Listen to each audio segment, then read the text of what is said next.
Good afternoon, everybody. So welcome along to the last of our weekly webinar sessions. A big welcome again from everybody at Larson-Juhl. And I'm pleased to say that we'll be welcoming our accountancy firm, MHA Accountants, and I'll do a handover shortly to Nigel, who'll introduce for all of you to their business. And the guest speakers that we've got coming on today to help talk about all the financial things related to COVID-19. So a big welcome and a big thank you to all of you who've attended our previous sessions and for those who are attending today as well. So in terms of what we've got from a Zoom perspective, you can, of course, ask questions as we're going through the webinar. You've got the Q&A button at the bottom of your screens for those of you that have been involved in the sessions already. We may answer them as we go, or we may do a little Q&A session at the end of the webinar to handle any of the questions that you do have as we go through today. The chat facility is disabled. But there is the Q&A facility there to ask any questions. This one today is the last of our weekly webinar sessions. I'm pleased to say that all of them are now uploaded onto our website. So if you go along to the website at Larson-Juhl, there's a webinar section on there, and you've got all of the recordings of the previous webinars that we've had. I've also put on there the presentations for you to refer back to. And after today's session, we will obviously upload this one to the website as well. So you've got a full set of the weekly webinars that we've done. It's been a really enjoyable week. I've had lots of good feedback from many of you over the sessions that we've had across the course of the last week. And I will as well be sending out a survey for you all at the end of today's webinar session. To ask you your thoughts on them, what you've enjoyed, what we could maybe do more of in the future. And we'll also ask you some other questions from a Larson-Juhl perspective over the service that we offer for you and some of the things that might help us to improve that service going forward as we come back into a little bit more normality. We do have a couple of CPD points available for each of the webinars. So I'm really pleased to say that the Fine Art Trade Guild will be doing that to go towards your guild certification for those of you that are studying for that. You don't have to view them live. You can view them afterwards from the website, and then there will be a questionnaire that will be sent out to you. Send the answers back to the email at the Fine Art Trade Guild, and they will be converted over into points to be verified towards your certificate. So that's a really good initiative from the Fine Art Trade Guild to support these webinars for us. Okay, so in terms of what we've got set up for today, we've got 5 of the team from MHA, and I'm just going to stop sharing my screen now, and then I'm going to ask Nigel if he wants to just come off of video and come and say hello to everybody. And I'll firstly say a big thank you, I guess, from all of us at Larson-Juhl, Nigel, for taking the time to share with us some of the financial expertise that you've got with all of our framers out there. And I'll hand over to you. That's great. Thank you, Matt. And thank you, everybody, for attending. So as Matt has explained, I'm from MHA McIntyre Hudson. So we are a top 15 firm of accountants and business advisors in the UK. And then we're also the UK member firm of Baker Tilly International. So I'm pleased to be joined by 4 of my colleagues today: Alison Horner, Jay Batty, Greg Taylor, and Lawrence Whitehead. And we're between us going to take you through. I'm going to take you through a canter through of the Coronavirus Job Retention Scheme, what that means, what it's all about, things to look out for, things that you need to do. Alison is our VAT partner, so she will cover VAT and some of the tax deferrals. Jay will cover research and development and give you a useful update on that. And Greg and Lawrence will cover some of the financial considerations and obviously some of the support and loans that are available to businesses out there. So quite a lot to get through, but we'll try and make it as as useful and as practical for you guys as possible. So starting off with the coronavirus job retention scheme, just a reminder really that this is a grant. It isn't state aid, so to the extent that you are out there and maybe filling in applications for additional financial support or loans, etc., must remember that this is a grant provided to employers, and it isn't state aid. So this is to support employers to continue to pay employees when, because of the coronavirus epidemic, we've got a shortage of work, and there are some key criteria.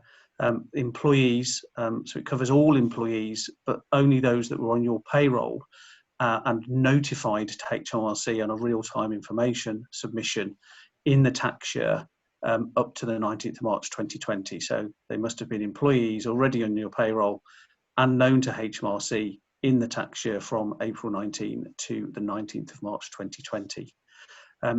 There are some differences. It is worth noting that despite the headlines saying that this is a claim for 80% of people's pay, there is a different basis of calculating payroll than there is the furlough grant claim.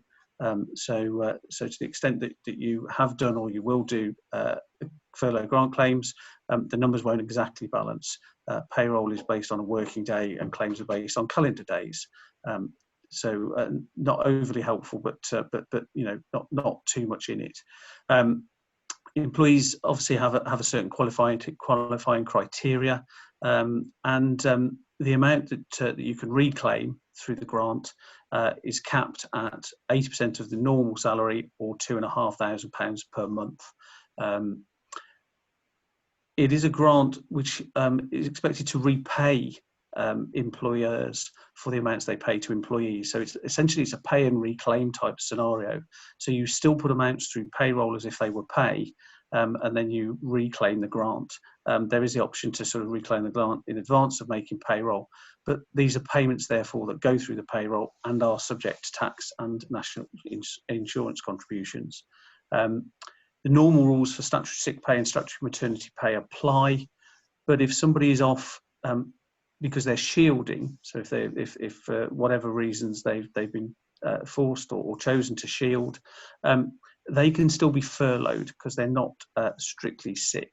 The furlough pay, however, isn't subject to national minimum wage or national living wage. So to the extent that you do a calculation and you pay somebody some furlough pay, if you were then to compare that and see if it were in compliance with the national minimum wage or national living wage regulations, you don't need to worry because it's a grant payment that goes through the payroll, but it's not earnings, and therefore the NMW and NLW rates rules don't apply. Furloughed employees are not allowed to work for the employer, so they need to be furloughed for a minimum of 3 consecutive weeks. It can be longer, but for a minimum of 3 consecutive weeks. But during that time, they can't do any work for the employer, so no services or activities that will generate income or profit for the business. They can undertake training, they can do voluntary work, but in very limited circumstances. But they can do other work for other people. So they could, if they work for you as a framer, then as long as you are happy and their contract allows, or you give them permission, they could still go and perhaps do some work picking and packing at Sainsbury's as well whilst they're furloughed.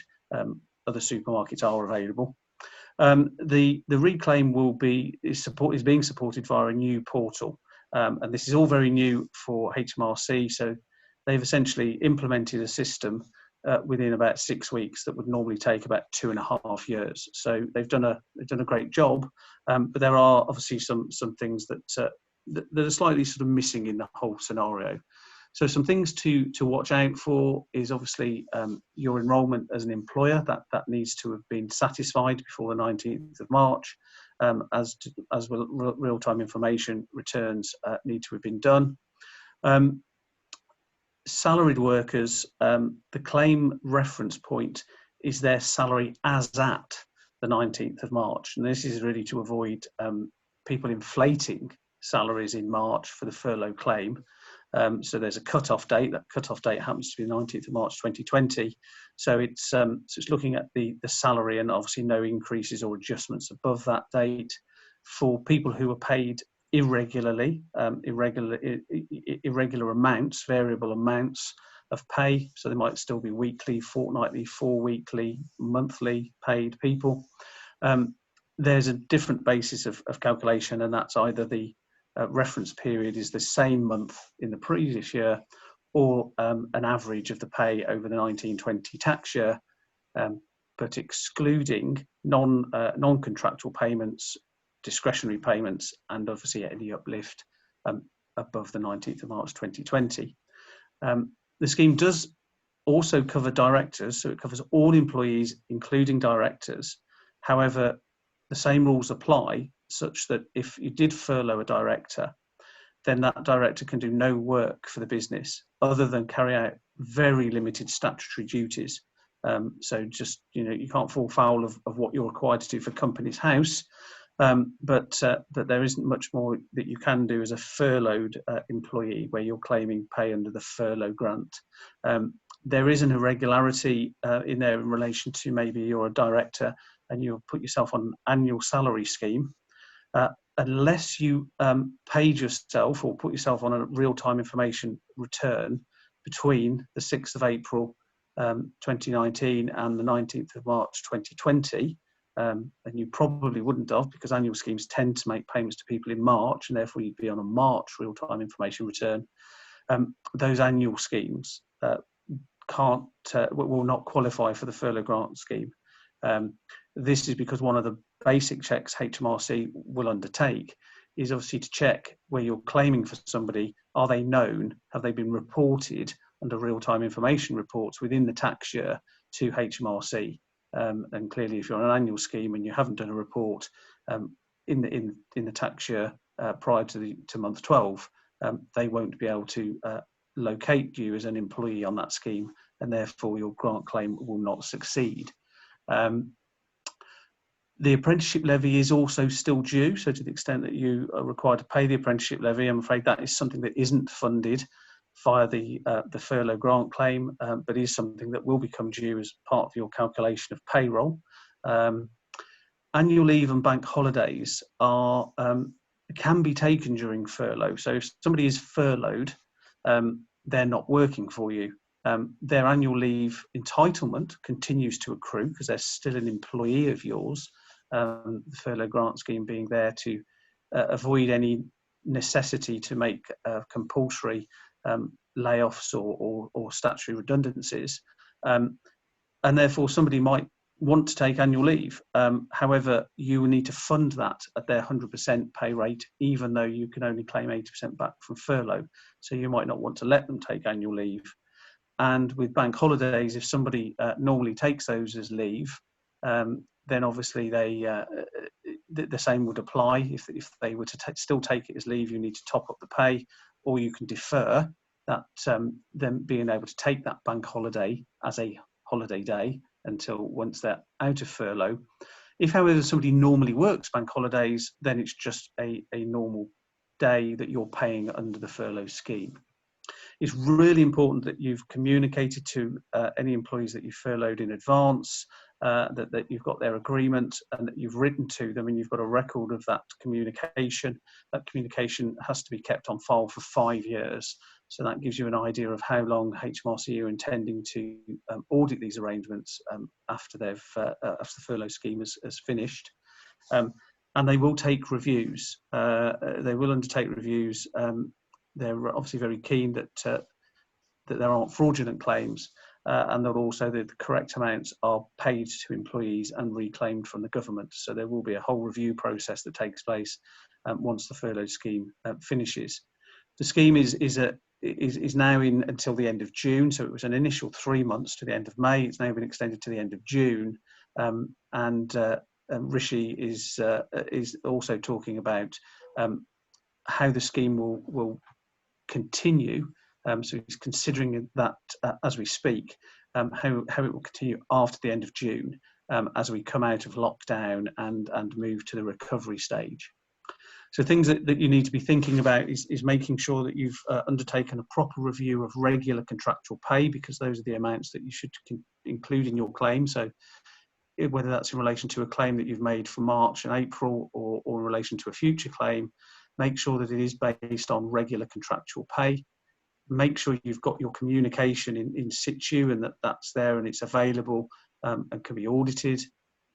Consider when you prepare the calculations that the numbers won't just roll straight out of the payroll system, that you'll need to perhaps do some manual calculations or some manipulation to those numbers, not least for circumstances where somebody's furloughed for part of a pay period and you've got to do some pro rata calculations, because payroll will pro rata pay on a different basis to the furlough claim.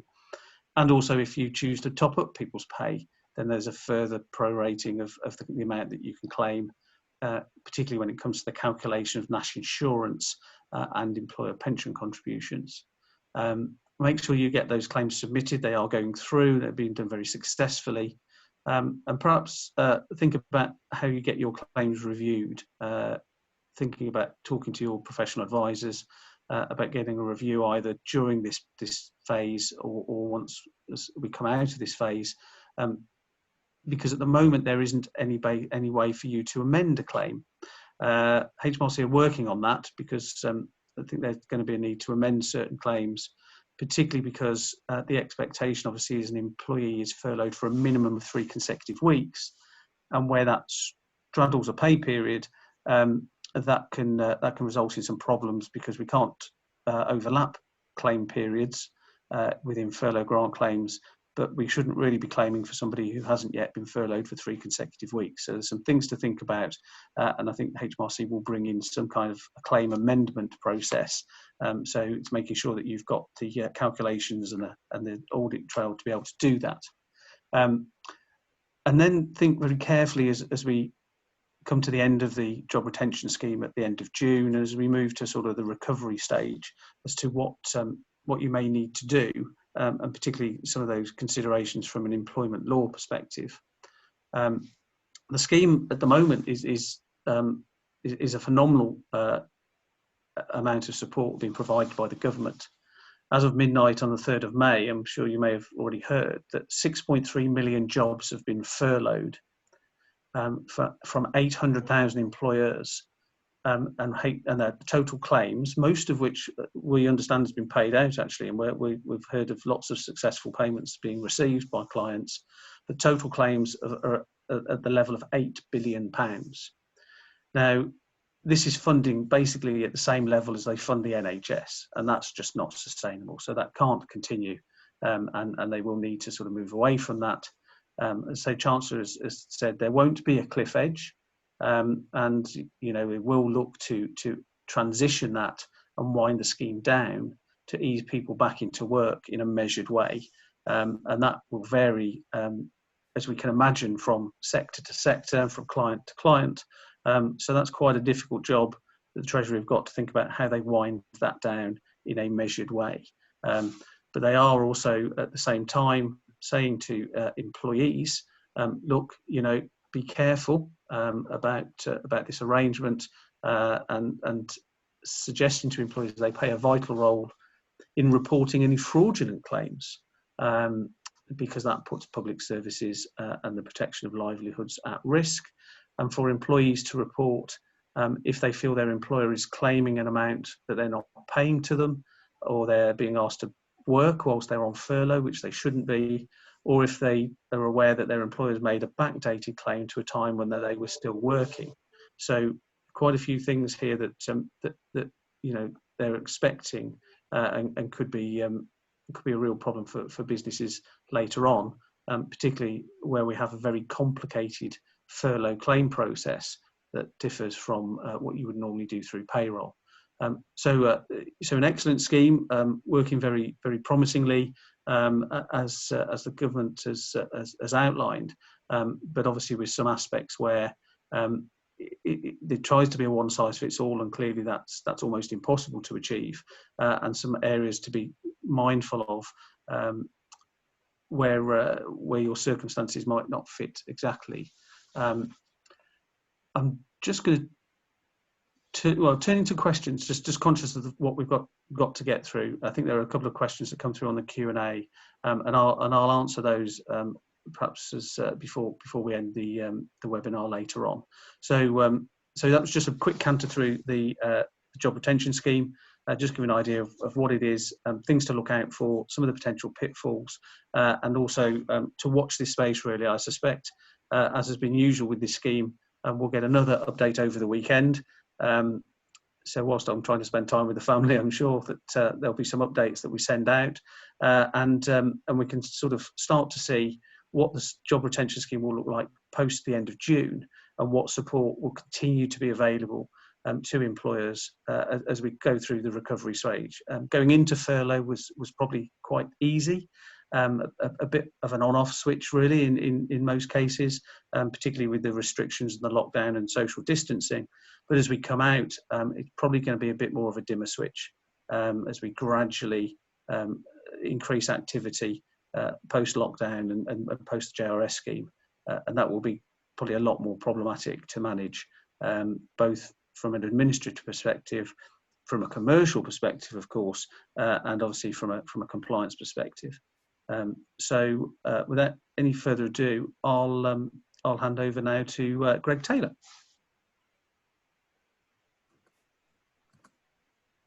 Thanks, Nigel. Good afternoon, everybody. So I'm a partner at McIntyre Hudson. I'm going to walk you through the CBIL scheme, the Coronavirus Business Interruption Scheme, and also the newly launched BBLS, or the Bounce Back Loan Scheme. So clearly, most people will have already looked at the Coronavirus Business Interruption Loan Scheme. So we won't spend a lot of time going through the details of that particular scheme. I think it's clear that obviously there have been some issues with it. There still remain some issues with it. It's not been as quick as it should have been in terms of turning around the loans. They are getting bogged down in the process that is becoming very bureaucratic. There have been some developments around some alternative lenders now being accredited, and I'm aware that there will be some more. So, for example, Funding Circle, who you may or may not have heard of, which is a fintech business, have now been accredited for the Coronavirus Business Interruption Loan Scheme, or CBILS. So effectively, that scheme enables businesses with a turnover up to £45 million to access funding. And this is one of the keys, which I think not a lot of people understand around the scheme, is it's not just loan facilities. So you can request the funding to come in the form of an overdraft. You can also request it to be attached to your invoice finance facility, either by an increase in the prepayment percentage or by a loan on the side. And as well, it can be attached to an asset finance facility as well. Maximum loan value is 5 million, 80% guarantee from the government.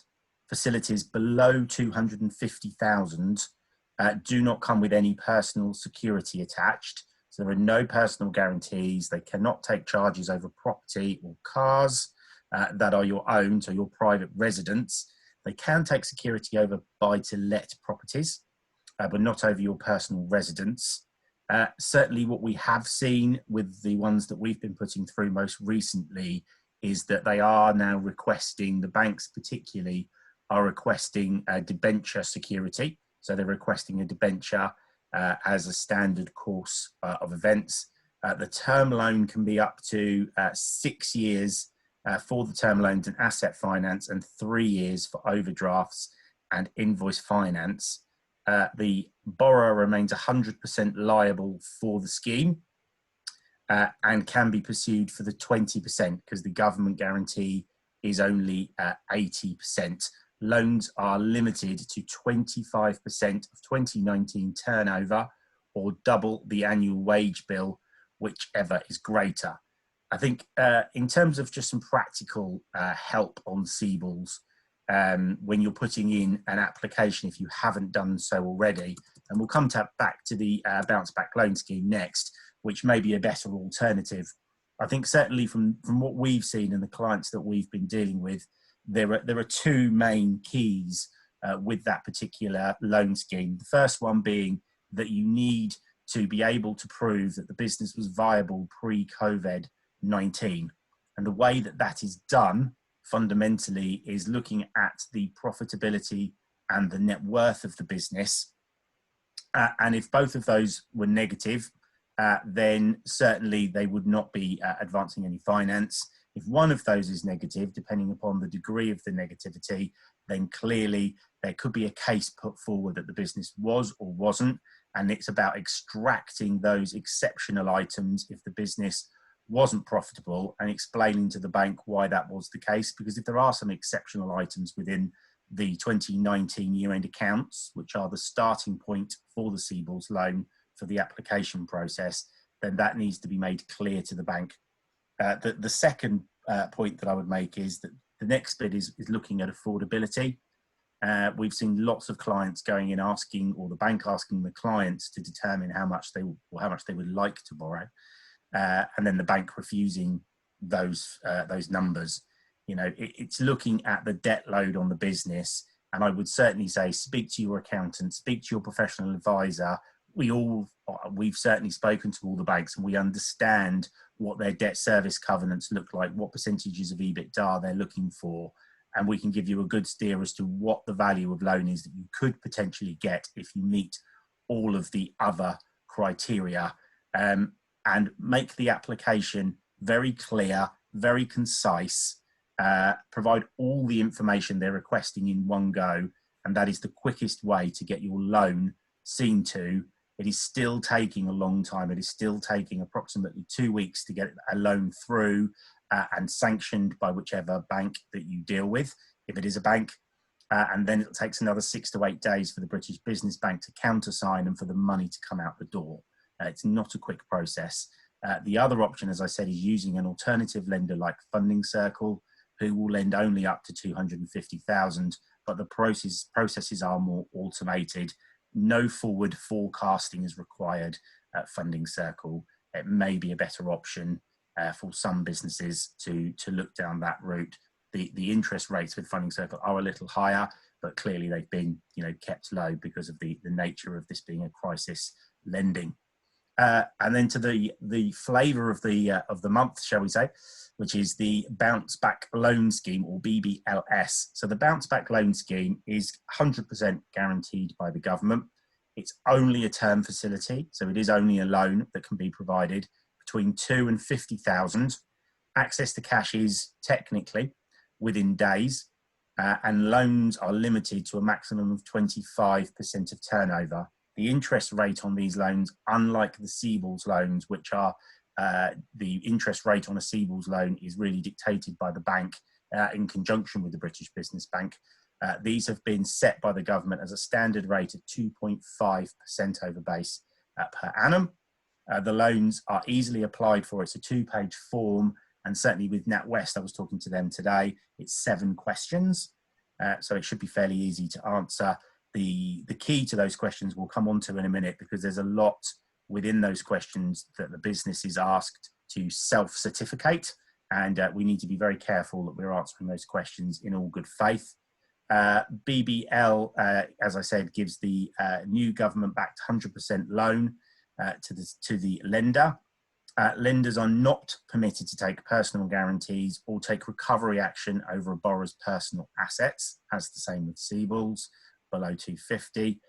The scheme will be accessed through accredited lenders, exactly the same as Seaballs. At the moment, mostly high street banks, but some other challenger banks such as Starlin Bank are coming on stream shortly. There are no repayments for the first 12 months. So the interest for the first 12 months and the upfront fees are paid by the government. There is then a payment deferment. So it's not paid for, it's deferred on the capital repayments. So there are no payments in the first 12 months, but clearly you are going to have extra or higher capital repayments for the remainder of the loan because you've squashed it down by a year. Term loans will be up to 6 years. And here we come to the key, which is, are you a business in difficulty? And this is one of the key questions when you get to sanction these loans and you have to self-certificate. So business in difficulty is what you have to say. So you have to sanction and self-certificate that the business has had issues with coronavirus. which has caused a decline in turnover and caused your business difficulty. You then have this business in difficulty clause, which effectively means, and I'll read it from the British Business Bank website so that we're clear, limited companies which have accumulated losses greater than half of their share capital in their last annual accounts. And then it says this does not apply to SMEs less than 3 years old. So if you have, and the share capital is the key bit there.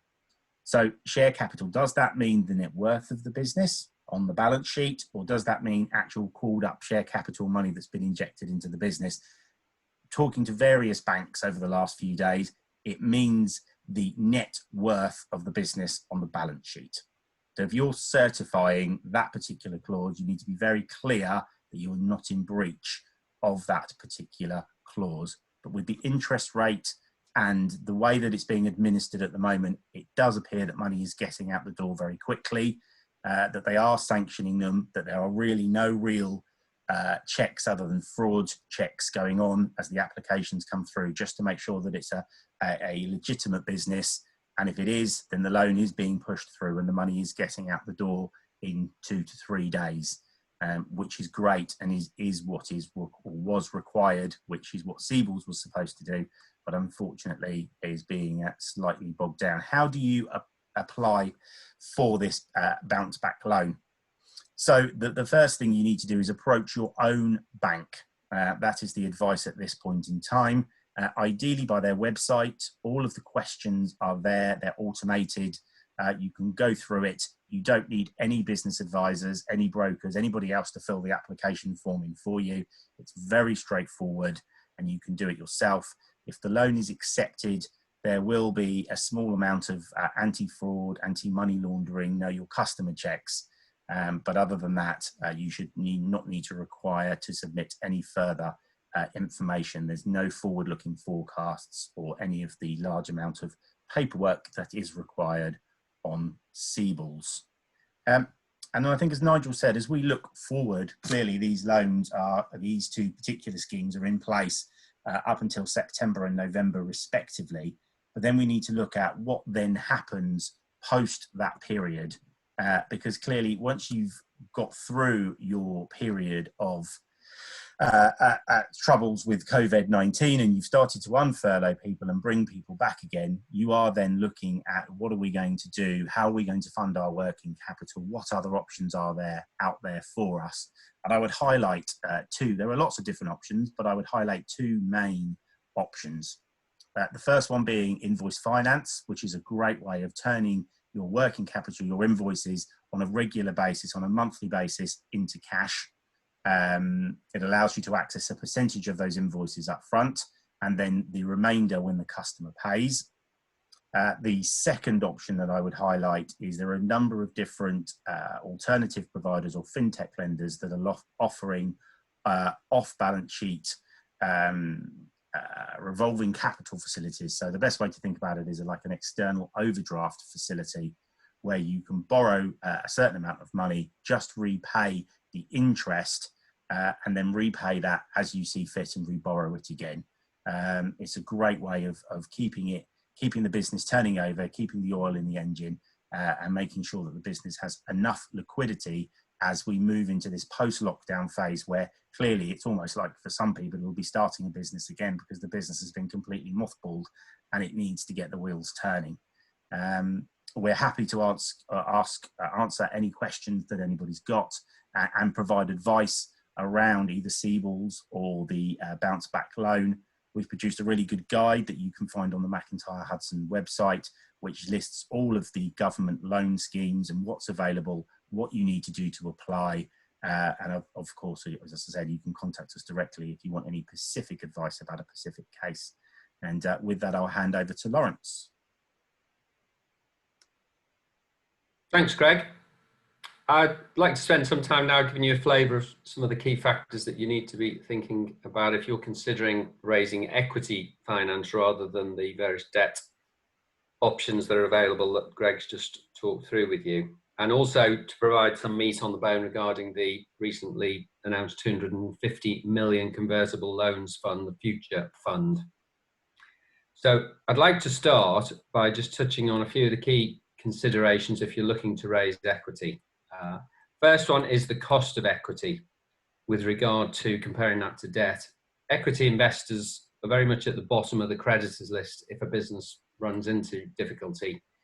So they will expect a higher return for the higher unsecured risk that they're taking. Normally, over the lifetime of an investment, this return can be anything between 2.5 to 3 times their investment. And that often equates to somewhere between a 20 and 30% return per annum, which is clearly much higher than the cost of raising some secured or even, in fact, unsecured debt. Current debt levels in your business will also be a factor to consider if you're looking to raise some equity. Existing financial covenants may restrict the raising of more debt, and so equity might actually be the only route that is available to you. Growth profile is important. Businesses with higher growth prospects are far more attractive to equity investors as they offer the best chance of the high returns that we mentioned a few moments ago. Future exit options need to be considered. Equity investors ultimately want to realize their investment, so there needs at the outset to be an alignment of thinking with existing shareholders on exit strategies and timings. The duration of the funding is also a factor. Equity is generally a longer term funding source than debt, and it may therefore actually suit some business owners who have longer term growth and investment plans for their business when comparing the shorter term options with debt. Asset profiles and cash flows are also important. Businesses with less robust tangible asset bases and with less predictable cash flows will also lend themselves more to raising equity than debt. Debt providers will be far more cautious lending to businesses with low asset profiles and with lumpy, unpredictable cash flows. Repayment flexibility is important as well. Equity-related payments are invariably more flexible than debt. For example, dividends can be withheld when equity investors are involved, but interest in capital on debt invariably can't without breaching lender financial covenants, which is something obviously to be avoided if at all possible. Operational and strategic support. Some owners welcome the expertise that an external, highly experienced equity investor can bring to their business over and above the pure funding that they provide. A final factor to consider when comparing equity and debt is control. Equity investors will want to protect their investment, and they will do this by the use of a number of mechanisms like enhanced voting rights, ratchets, dragon tag-along provisions, and other high-level operational restrictions. So if you're a current business owner and you want to retain total control of your business, then equity is really probably not going to be the route for you. So that's an overview of just some of the key considerations when looking broadly at raising equity funding. Now let's move on specifically to talk a little bit more about the Future Fund. On the 20th of April, the Chancellor announced the introduction of a 250 million convertible loans fund called the Future Fund, which will be launched this month. The government has said it will keep the 250 million figure under review, depending on how the fund takes off. And the scheme will initially be open until the end of September and will be delivered in partnership with the British Business Bank. The loans will be a suitable option for business owners who are receptive to third-party equity investment and whose businesses may be unable to access the various loan scheme facilities that Greg's talked about. Some of the small print related to the Future Fund is convoluted, but the headline terms for these convertible loans are as follows. Firstly, eligibility. To be eligible for a loan under the scheme, a business must be an unlisted UK registered company that has raised at least 250,000 in aggregate from private third-party investors in the previous funding rounds in the last 5 years. The business also has to have a substantive economic presence in the UK. If the company is a member of a corporate group, then only the ultimate parent company is eligible to receive the loan. An eligible company shall also be subject to the normal sort of customer fraud, money laundering, and get to know your client checks that are normally carried out. The government shall make unsecured funding available alongside other third-party matched investors. So this means in essence that the loan shall constitute no more than 50% of the aggregate funding that's being provided to the company, with the remaining amount being provided by third-party matched investors. The minimum and maximum amounts provided by the government to the company shall be £125,000 and £5 million respectively. There's no cap on the amount that the matched investors may loan to the company, and therefore there's no cap on the aggregate amount of funding that's coming in, being the government funding plus investor funding. The funding must be used solely for working capital purposes and shall not be used by the company to repay other borrowings, make dividend or bonus payments, whether that be to staff, shareholders, or external consultants. And the funds also can't be used to pay any advisory or placement fees to external advisors. In terms of interest rate, the government shall receive a minimum return of 8% per annum, which is to be paid on maturity of the loan. And the interest rate shall be higher if a higher rate is agreed between the company and the matched investors. The loan shall mature after a maximum of 36 months. There are then, in terms of conversion of the loan to equity, some quite convoluted and complex terms and conditions. I'll just touch on the main points at the moment. The funding shall automatically convert into equity on the company's next qualifying funding round, and I'll just describe what that is in a moment. And on a non-qualifying funding round, at the election of a majority of the matched investors, the funding shall convert into equity. A qualifying funding round shall take place where the company raises an amount in equity capital which is at least equal to the aggregate amount of the funding that the government put in. And by definition, a non-qualifying funding round shall be anything else that isn't that. On a future sale or listing of the business, an IPO, the funding shall either convert into equity or it shall be repaid with a redemption premium, whichever provides the higher amount to the government. On maturity of the loan after 36 months, the loan shall, at the option of a majority of the matched investors, either be repaid by the company with a redemption premium, or it shall convert into equity unless the government requests repayment in respect of its loan. There's then some other clauses around valuation and conversion of the equity to make sure that the government isn't going to miss out in terms of the class of shares to which the loan will convert. It shall also, the government will have limited corporate governance rights during the term of the loan. Warranties shall be put in place to protect the government. The company shall provide limited warranties, mainly in respect of title and ownership. There'll also be some covenants. The company should provide limited covenants to the government during the term of the loan. And also a most favoured nation clause, which in the event that the company issues further convertible loan instruments to investors with more favourable terms, then those shall apply to the funding provided under the scheme as well. They are the main conditions. There's lots of small print with that, which I'm not going to go into lots of detail. Obviously, if anybody would like to know more. One of the key things, though, is that you have already raised $250,000 in the previous 5 years. If you wish to access this fund. If you haven't done that, but you are interested in raising some equity, then there are other options which we could talk to you about as a firm offline, so please let us know. If you decide equity is a route that you want to take, then you'll need to put together what we call an investment document. This document sells the business to investors, lays out realistic plans and the objectives that you have to grow the business. There are a number of key things that you'd want to put in such a document. And again, we'll be happy to talk to you further about this if anybody wants to know the detail and wants some assistance in that respect. And finally, just to finish, as part of your decision-making process in terms of looking at equity, you shouldn't be afraid to ask equity investors what they can offer the business over and above the funding. In this way, you can assess the chemistry with them and the likelihood of being able to work together with them for what could possibly be several years or even longer. So some of the things to think about: asking what sort of strategic and operational support can they provide and at what cost?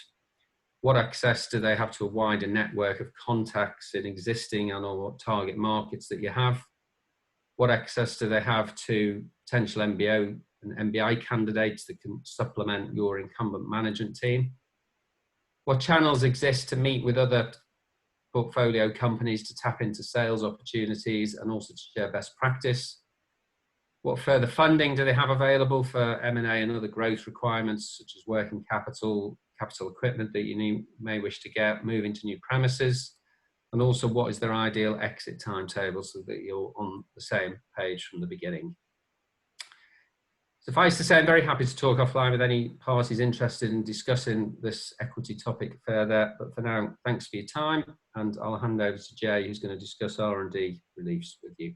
Thank you.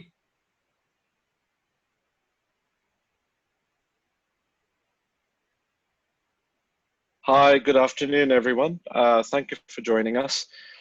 I'm an R&D tax specialist within McIntyre Hudson, and essentially I will cover what the R&D scheme is, how does it work very briefly, and how does it interact with the coronavirus business support schemes that have come out, because there is some interaction there.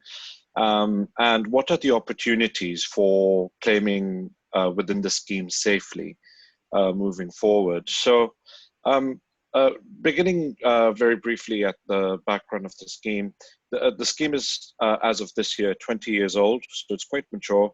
A lot of people, when they hear R&D, they think that it is something that is quite elitist. You know, it only happens in laboratories or very, very high-tech industries. I would like, when I'm talking about R&D, I'd like you to replace that phrase with problem solving. In each of your companies, for example, if you're framing pictures and you're engineering solutions, or you're doing printing, or the scheme is not limited to whatever industry you're involved in. What it cares about is whether you're using any technology or engineering to develop a product or a service that gives you that competitive advantage. So it's not necessary that you have to have a lab and it has to be a formal R&D project. It could be that, you know, your operatives on the shop floor are essentially arguing and discussing with each other how to fix a problem, how to increase the efficiency, and how to generate value. So the R&D schemes are actually worldwide. So many developed countries, including China, India, recently, all have what we call R&D tax relief incentives. And it is an incentive. Basically, these are countries that are competing to reward companies for employing people and doing real problem-solving work that generates value.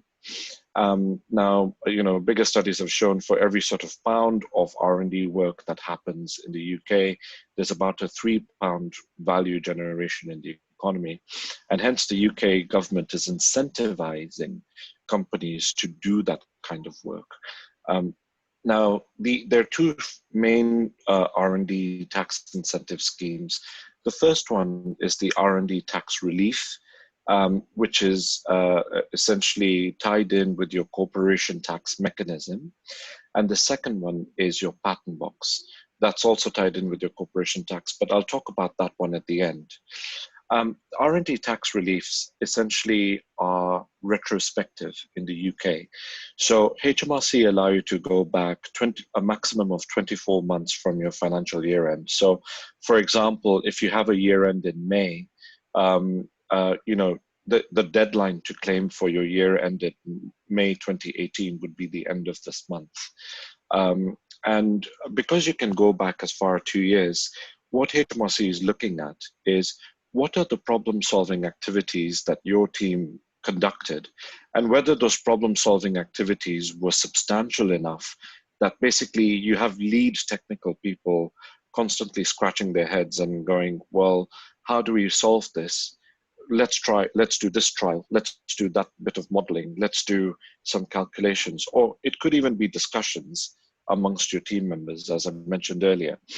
And as a result of these activities, if you look at that time gap, there's going to be a cost incurred by the business in attempting to do those activities. So the 5 cost categories that are claimable in the R&D scheme are your staff costs, your staff salaries, your consumables, so your gas, water, electricity bills, what you pay for prototypes, essentially even office equipment, if you've used that up.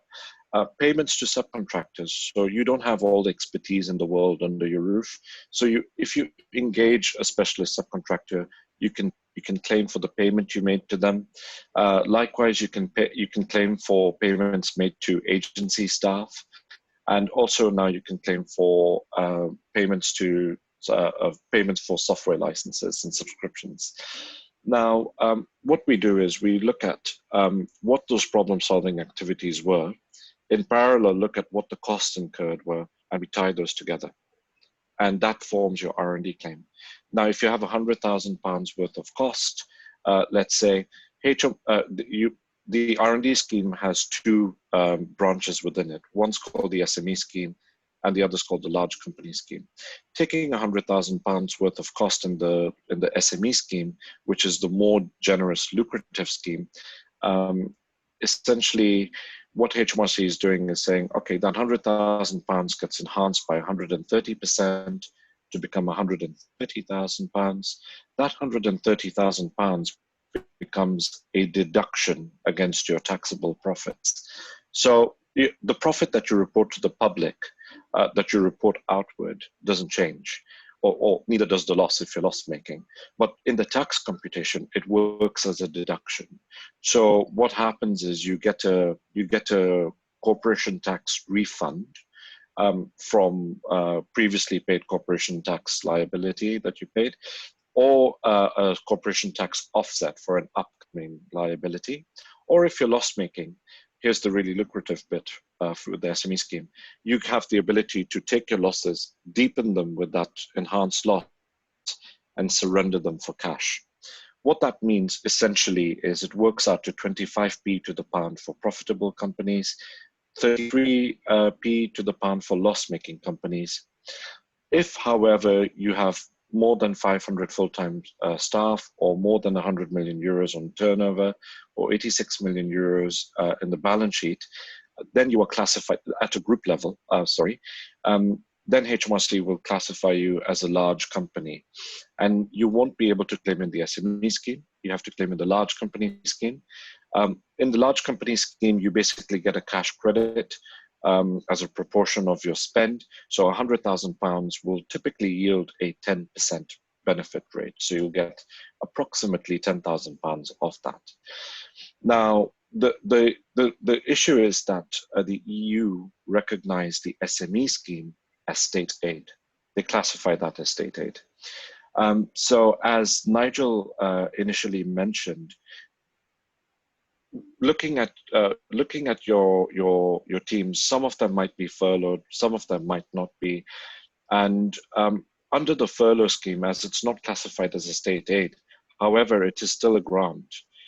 So with the job retention scheme, you don't need to worry, because the world, essentially where the EU and the World Trade Organization rules are coming from is you can't have 2 pieces of state aid subsidizing the same piece of work. So if you have a grant or a form of state aid that subsidizes your work, when you come around to making your claim in 2021 or 2020, depending on your year end, and you've had these coronavirus business support schemes coming in, basically HMRC says, you have to take that SME funded project and put it in the large company scheme. So you're looking at, if care is not applied, you're looking at a risk where if you've claimed the coronavirus business interruption loan and your R&D projects are still ongoing, and it turns out that they were subsidized by that loan, then those projects have to be put under the large company scheme, which is less generous. So the implications are that where you have claimed the job retention scheme, for example, that wouldn't make a difference because your staff are furloughed and hence they should not be working, as Nigel mentioned, and hence no R&D activities are taking place for them. If you have claimed coronavirus business interruption loan, it's not to worry. The best thing to do is the best case scenario would be to say, okay, we are using the loan to cover our overheads and other costs. We are not using it to subsidize our R&D projects. So we were just using it to do our routine work, for example.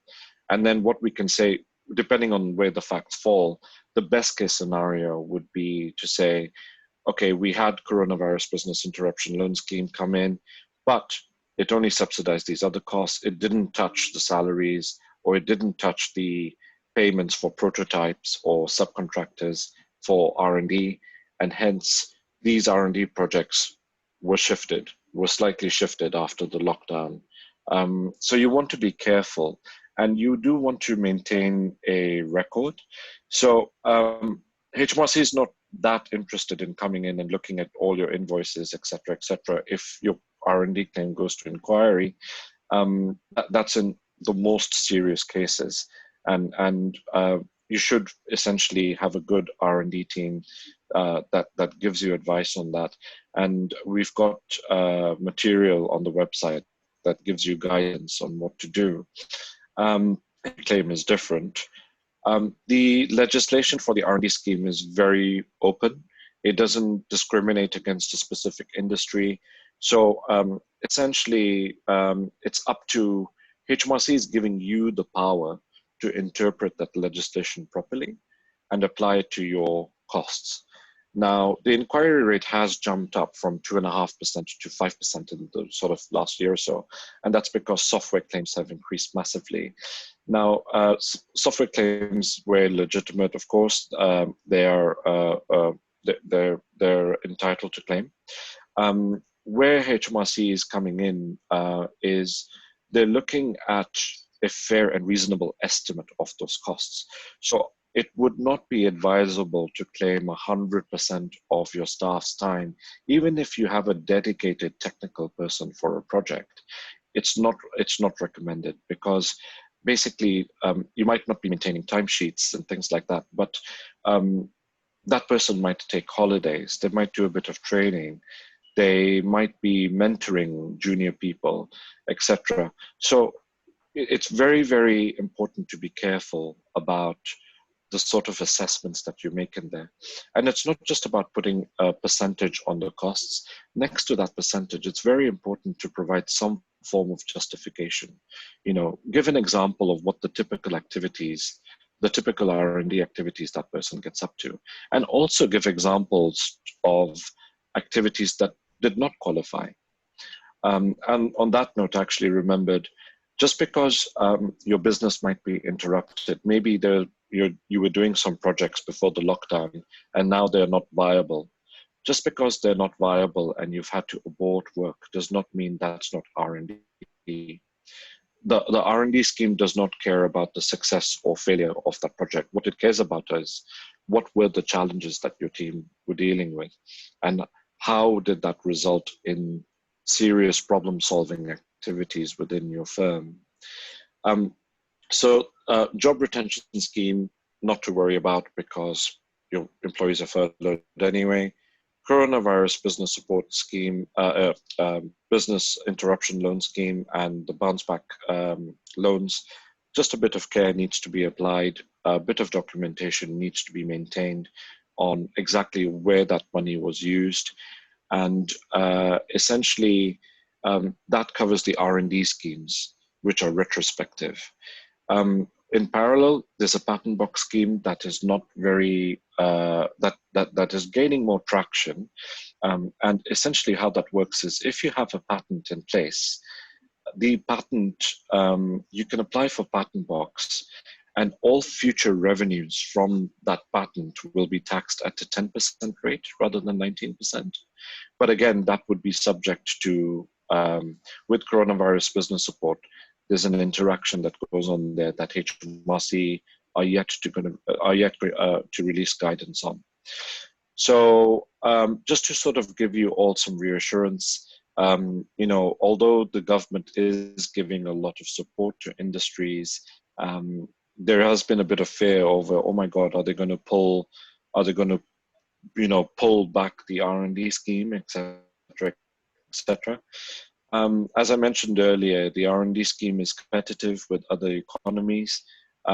Just in budget 2020, Rishi had said that they're setting aside £22 billion a year for these schemes. Last year, about 40,000 companies claimed. HMRC paid about £4.5 billion out, and they're encouraging more companies to claim. So it's always worth thinking about what problem-solving activities you had and seeking the right advice on those interactions with the coronavirus business interruption schemes. And on that note, I'd be happy to answer your Q&As, your questions, if you just put them down at the end of the session. And I will pass over to Alison, who will cover VAT and deferred tax. Thank you. Good afternoon, everybody. I'm going to talk you through the VAT and pay-as-you-earn deferral schemes. I've been heavily involved with them myself for our own business, and I think they're a really good cash flow solution for that short-term funding. So let's talk about VAT first of all. Well, there's an automatic deferral of any amount due to HMRC by the 30th of June. So if you're just doing your March VAT return at the moment, and maybe you're thinking, don't know whether to submit it or not, because it's due the 7th of May, this Thursday, strongly recommend that you submit it, but you don't pay it. You have until the 31st of March next year in which to pay it. You don't need to tell HMRC that you're not going to pay it. The reason for saying make sure you submit the return is that if you don't, in a couple of weeks' time, you'll get a central assessment from HMRC. So it's best to just not get into that situation with them and get the paperwork in on time. The pay-as-you-earn is a little bit more complicated. You need to call the COVID helpline. The telephone number's on HMRC's website. For pay-as-you-earn, for April and May payments, which are now due in May and June, they will be quite happy to talk to you about those. Phone them up, ask them if you can defer those amounts.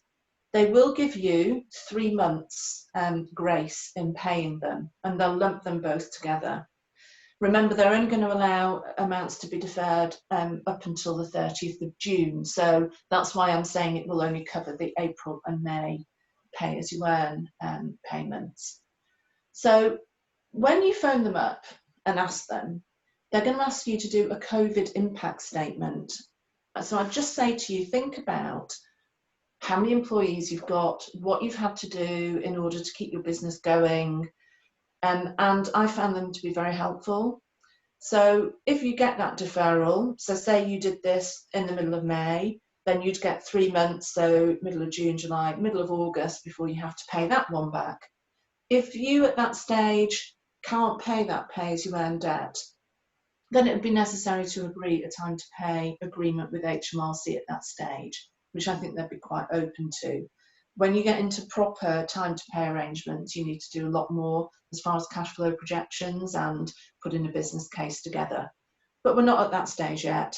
So just a reminder, VAT, make sure you take it. It's a really good cash flow and funding solution, and pay as you earn. Don't be scared to pick up the phone and speak to them. They're really helpful and they'll do what they can as long as you have that chat with them. On that note, I think I'm handing back to Nigel or to Matt. Thanks, Alison. So hopefully, we've covered a lot there, but as we said at the beginning, but we wanted to make this as comprehensive as possible, and as the title suggested, it's really around helping to use the expertise we've got, and clearly these are very unprecedented times, so a lot has happened in a very short space of time. So bringing all these various different experts together to look at business continuity, maybe dispel some of the myths and help you just to understand where all the various different support elements from the government lie, the best way to approach them, things to be mindful of, and things not to be afraid of. You know, and I'm sure if you get the same response from HMRC, and they're all as nice and as friendly as Alison, then you'll have no problems at all. But that was really you know, our thanks, I suppose, to Larson-Juhl, to be able to sort of reach out to you guys, let you know, we're here, but just to give something really, and to give some useful, hopefully, information that will answer some of those questions that you've either had burning in the back of your minds, or that you will come across as we move forward, and the journey out of the impact of coronavirus will be perhaps a long one, and we'll come across a number of things along that journey that we tried to touch on today, that will help you through that. So thank you to those questions that we've had along the way. I think we've answered all that came in, and thank you to Matt for enabling us to be involved in your final sort of weekly update. Thank you very much. So yeah, I'd obviously just like to extend my thanks out to you, to Greg, to Lawrence, to Jay, to Alison, and the rest of the team for the help that you've given us and the support today. I had one more question which I actually got in just before the session started, if I can ask that. So I did have one question, and it was loans. So I don't know whether Greg wants to answer that, but just had a question in that: is there any scheme which consists of a donation rather than a loan to businesses? No, so there are grants available, but the council should be contacting you, or should have already contacted you if you are eligible for those grants. All of the others that I'm aware of are simply loans, which obviously need to be repaid. I think just quickly, Matt, as well, one of the questions we had in down below, which I think is relevant, somebody said they had a Seaballs and can they switch it for a bounce back loan? There was some confusion over this, but just to make it really clear, because again, there's some false information that I've seen going around from other people. Yes, you can, but it can't be part and part. So the bounce back must fully repay the Seaballs. But if that is the case, you can switch from one to the other if the rate is better on the bounce back loan. Cool. Okay. Thanks, Greg. Okay, so listen, that's it from us at Larson-Juhl and from MHA. I'd just like to say that if there's any more questions that you've got for the team at MHA, then please feel free to reach out to myself, send them over to me, and I'll put you in contact with those guys. Thank you for all the interaction and questions that you've had during the last week on the webinars, and we will be doing the review and the survey, and then we will definitely be doing some similar sessions again in the future. Thanks a lot. Bye-bye.